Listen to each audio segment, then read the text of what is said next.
Hello and welcome to another video. If you're looking for All Things Forza, then this is the place. Today we are gonna do a battle between two McLarens. It is McLaren P1 versus McLaren Senna. We're gonna do a drag race and lap times. But before we jump into that, let's take a look at some specs and information. In October of 2013, McLaren introduced this in the United Kingdom, a mid-engine hybrid supercar, the McLaren P1, claimed to be the successor to the mighty McLaren F1. Only 439 of these were ever made. It featured a 3.8-liter twin-turbo V8 with a McLaren E-motor. This deadly combo would give out 903 horsepower and would do almost 350 km an hour on a 7-speed dual-clutch transmission. That is because it is electronically limited to 350 km an hour.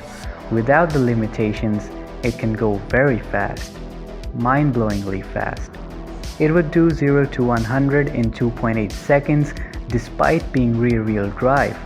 It has a drag reduction system which operates the rear ring to increase straight line speed, an instant power assist system which gives a boost in acceleration.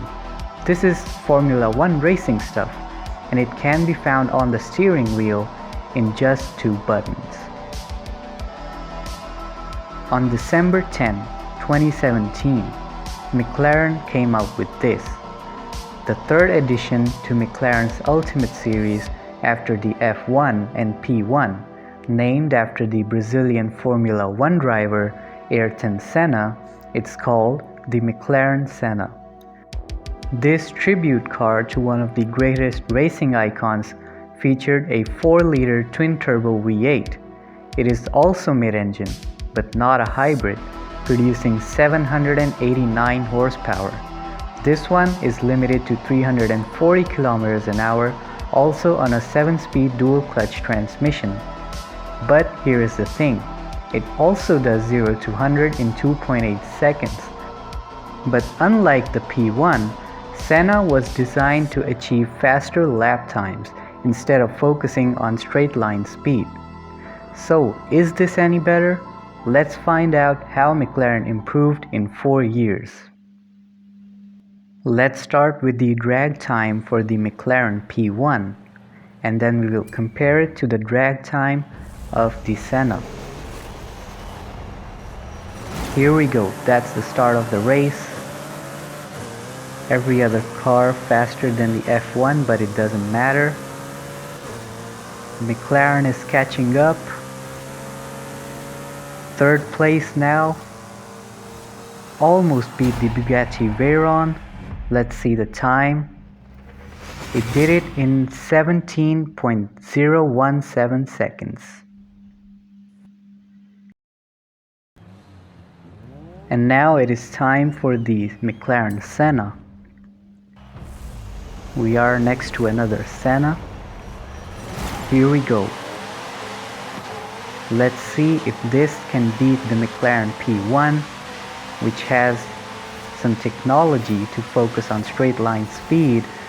The Senna is already in the first place, and here comes the finish line, and it did it in 17.117 seconds.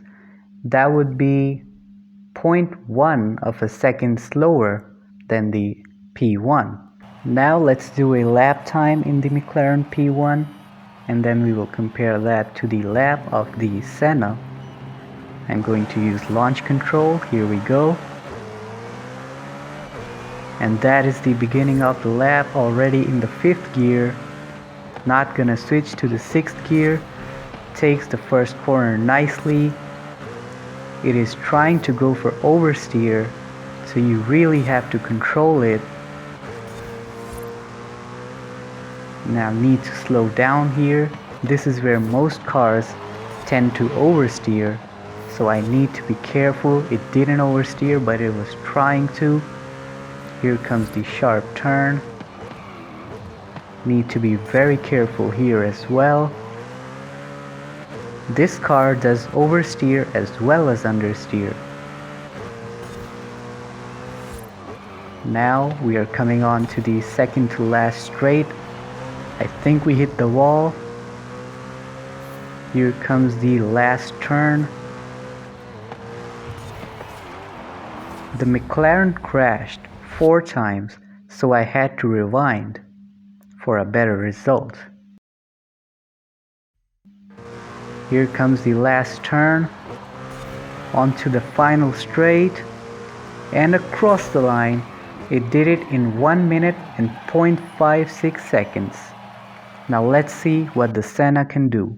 1 minute, 0.56 of a second to beat. Going to use launch control. Here we go. And that is the start of the lap. In the 5th gear now. Here comes the first corner. Very grippy. Oh, a bit of an oversteer, but it was controlled easily, unlike the P1. Need to slow down here. It does it nicely.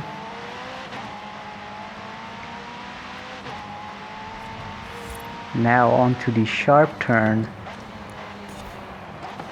Okay, it does it very nicely. It is very grippy, and that is what this car is focused on. It is designed to achieve faster lap times. On to the second to last straight now. Here comes the last turn. Don't hit the wall this time. And across the line. It did it in 1 minute and 0.56 of a second. That is equally as quick as the McLaren P1. Honestly though, I wouldn't jump to any conclusion here.